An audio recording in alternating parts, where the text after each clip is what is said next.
What if I told you that one man turned white powder into gold, made $420 million a week, and nearly brought an entire country to its knees? That he was beloved in the slums, feared in the halls of government, and hunted by FBI, CIA, Navy SEALs, and even mercenaries? And what if I told you that he designed his own prison and walked out like a boss? This is not fiction. This is the real story of the world's most dangerous narco, Pablo Emilio Escobar Gaviria, the man who was too rich to be captured, too feared to be challenged, and too proud to back down.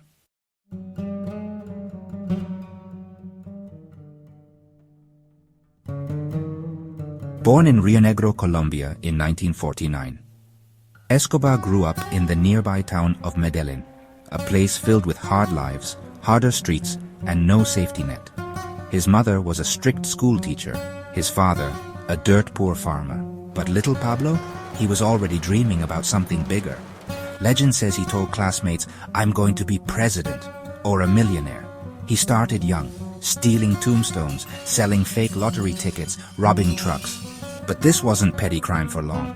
Pablo wasn't a thug. He was a mastermind in training.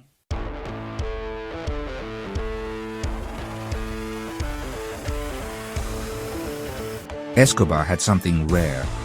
A reported IQ of 140 to 150, a photographic memory, and a voice that could talk you out of your own wallet.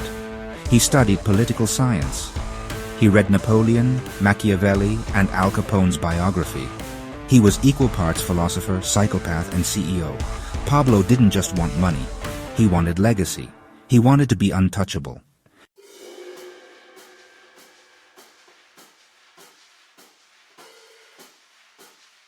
In the 1970s, cocaine wasn't big yet, but one man changed that. His name? Fabio Restrepo, a Medellin dealer. He introduced Pablo to cocaine trafficking. Soon after, in March 1976, Restrepo mysteriously turned up dead. And guess who took his place? Pablo built his empire fast, buying coca paste from Bolivia and Peru, processing it in hidden jungle labs, then flying it by private jet, submarine, or cocaine-stuffed tires into the US.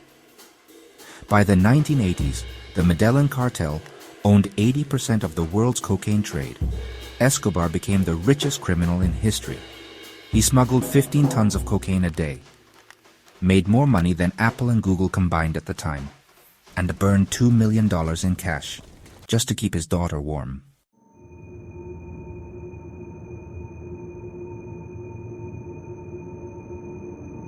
Then came the war. Politicians tried to stop him. Judges sentenced his men. Reporters exposed his crimes. And Pablo's answer? Plata o plomo. Silver or lead. Take the bribe or take a bullet. Who did Escobar kill? Minister of Justice Rodrigo Lara Bonilla, presidential candidate Luis Carlos Galan, journalist Guillermo Cano, Attorney General Carlos Mauro Hoyos. And that's just the VIP list.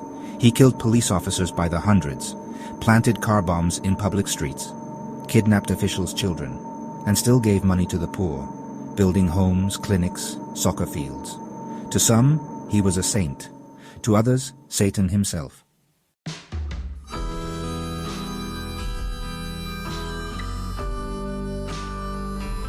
In 1989, Escobar did the unthinkable. He targeted the skies. He believed rival Cesar Gaviria was flying on Avianca Flight 203, so he planted a bomb. The plane exploded midair. 107 innocent people died. Gaviria? He missed the flight. The message was loud. "Cross me, and I'll kill everyone around you too."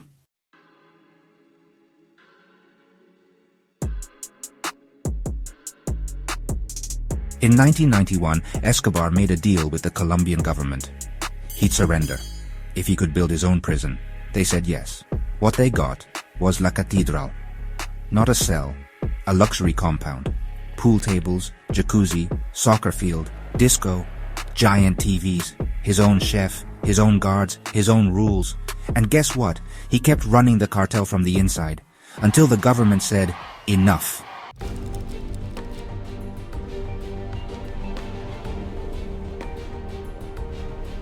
When authorities tried to move him, Escobar vanished.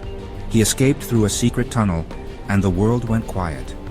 For 16 months, he hid in the mountains, inside safe houses, even under churches, all while being hunted by the Colombian military, U.S. Delta Force, the CIA, and a brutal vigilante death squad known as Los Pepes, backed by his rivals, and allegedly, the CIA.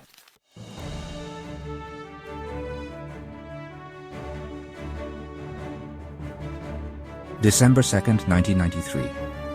A phone call to his son gave him away. Colombian forces surrounded a house in Medellin. Escobar ran to the rooftop, firing back.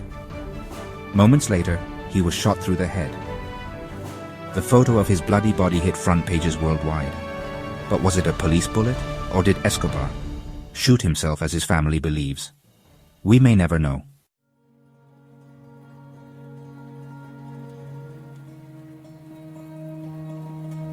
Pablo Escobar was a paradox, a devil with a golden smile, a genius with a thirst for violence. He gave away millions to the poor, but murdered thousands without blinking. Some people in Medellin still light candles to him. Others spit on his grave. He was Robin Hood, Scarface, and Hitler, all wrapped into one. And here's the scary part. If he were alive today, with the internet and crypto, he might be even more dangerous.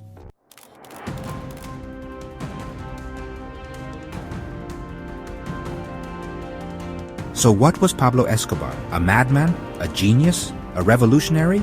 Or just a ruthless businessman in a lawless world? One thing is certain, no one will ever build an empire like his again. Or will they?